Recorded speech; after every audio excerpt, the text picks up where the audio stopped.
Assalamualaikum warahmatullahi wabarakatuh. Perkenalkan, nama saya Sylvia Yuli Maharani. Saya dari kelas 2B Prodi Fisioterapi Universitas Aisyah Yogyakarta. Nah, di sini saya akan melakukan pengukuran lingkup gerak sendi pada regio shoulder menggunakan alat goniometer. Seperti ini alatnya. Goniometer ini untuk melakukan pengukuran lingkup gerak sendi, di mana ada aksis, yaitu titik di mana dilakukannya pengukuran tersebut.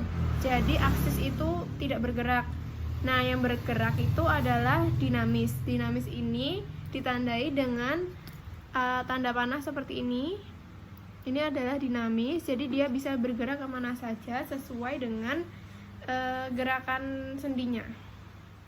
Lingkup gerak sendi itu apa sih? Sedangkan fleksibilitas itu apa? Nah, lingkup gerak sendi adalah kemampuan luasnya atau bebasnya pergerakan sendi. Sedangkan fleksibilitas itu adalah kemampuan neuromuskular untuk mengikuti pergerakan sebuah sendi sesuai dengan kemampuannya tanpa merasakan rasa nyeri atau keterbatasan gerak. Faktor-faktor yang mempengaruhi fleksibilitas sendi itu ada 3. Yang pertama yaitu faktor usia.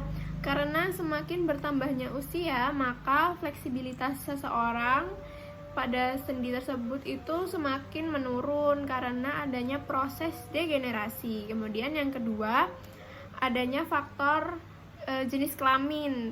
Di sini perempuan lebih fleksibilitasnya lebih tinggi karena perempuan memiliki hormon estrogen yang lebih banyak dibanding laki-laki. Kemudian yang ketiga itu ada faktor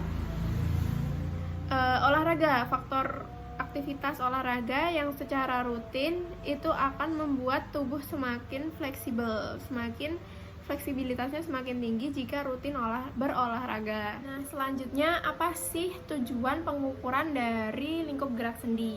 Nah, tujuannya itu ada 5. Yang pertama, untuk membandingkan antara sendi yang satu dengan yang lainnya.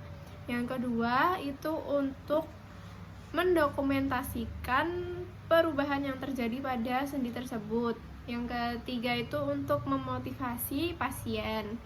Yang keempat, itu untuk melihat adanya kemajuan pada intervensi fisioterapi tersebut. Kemudian yang kelima, itu dapat dijadikan sebagai penelitian. Nah, gerakan yang pertama yaitu gerakan fleksi. Gerakan fleksi ini aksisnya berada di 2,5 cm lateral acromion, tepatnya 2 jari, seperti ini.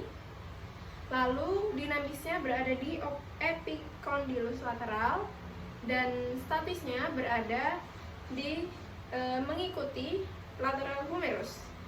Maksudnya menggerakkan ke atas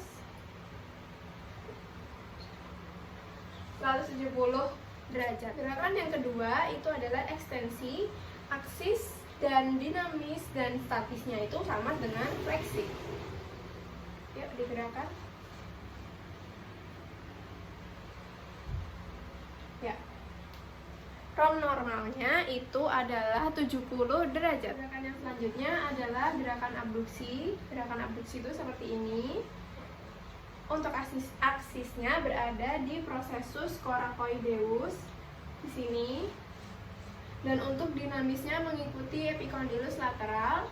Untuk statisnya tegak lurus ke arah luar. Yuk digerakkan.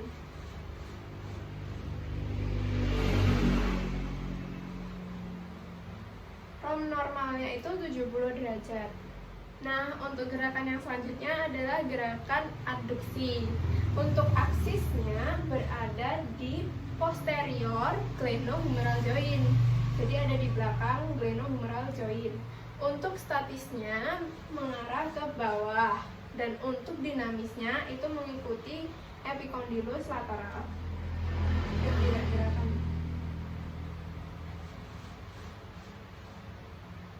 Ya. 170 derajat romnya. Nah, gerakan yang selanjutnya adalah gerakan horizontal adduksi. Gerakan horizontal adduksi aksisnya berada di acromion. Kemudian statisnya berada di lateral humerus dan dinamisnya mengikuti epicondylus lateral. Yuk digerakkan.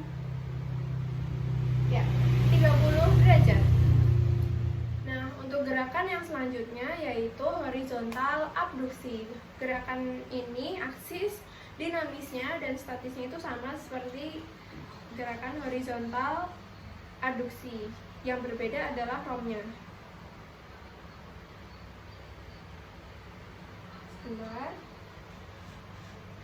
Yuk digerakkan.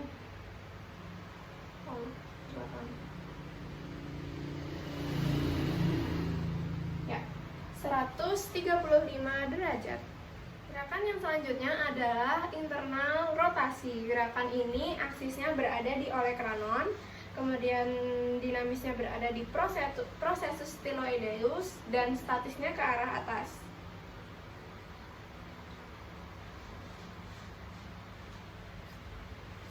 Sekarang digerakkan.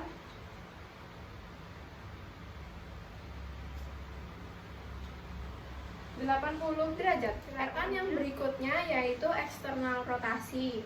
Aksis, dinamis, dan statisnya itu sama seperti internal rotasi, yang berbeda hanyalah ROM-nya. Yuk digerakkan. 90 derajat. Sekian video dari saya. Bila ada kesalahan mohon maaf. Wassalamualaikum warahmatullahi wabarakatuh.